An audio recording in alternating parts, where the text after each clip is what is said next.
God is everywhere, all the time. Now, this is just a natural extension of saying God is spirit.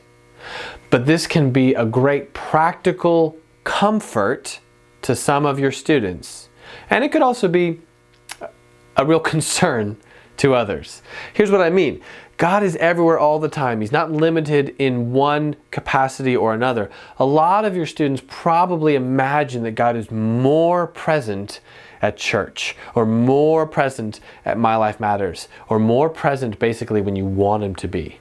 And that somehow He's just not around when you're kind of out on the street or doing whatever you want to do.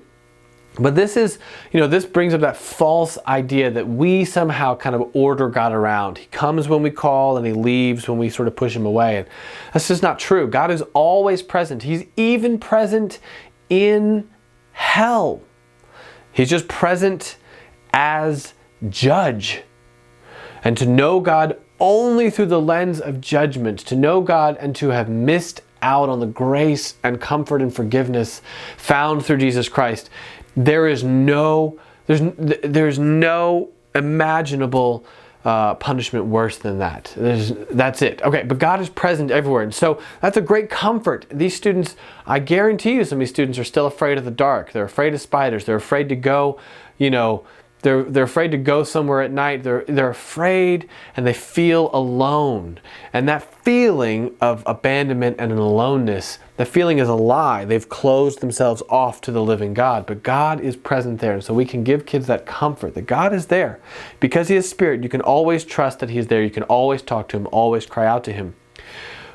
But for those who are running, for those who only shape up when the teacher looks their way, and then the teacher looks the other way and they're on to something else. God being everywhere all the time, seeing everything, is of great concern because it means you don't get away with anything.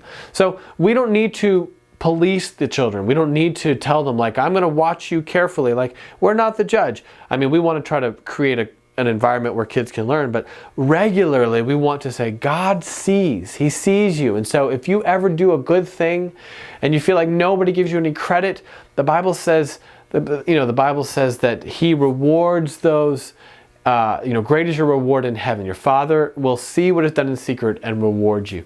So God is looking to be pleased, and He's looking to bless, and He's looking to say, good job.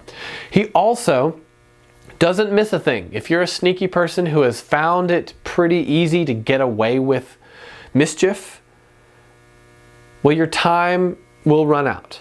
God sees, and He judges everyone. And so we kind of see that in the verse Psalm 139. Where shall I go from your Spirit? Where shall I flee from your presence? If I ascend to the heavens, right? If I am up at the highest reaches of outer space, you are there. If I make my bed in Sheol, the day that I die and they bury me in the ground, you're there too. Nowhere can I get away from you. If I take the wings of the morning and dwell on the uttermost parts of the sea, even there your hand shall lead me and your right hand shall hold me. God never abandons His own. He never forsakes His own. And that's the promise that Jesus gave before He left His disciples. I will be with you always, even to the end of the age.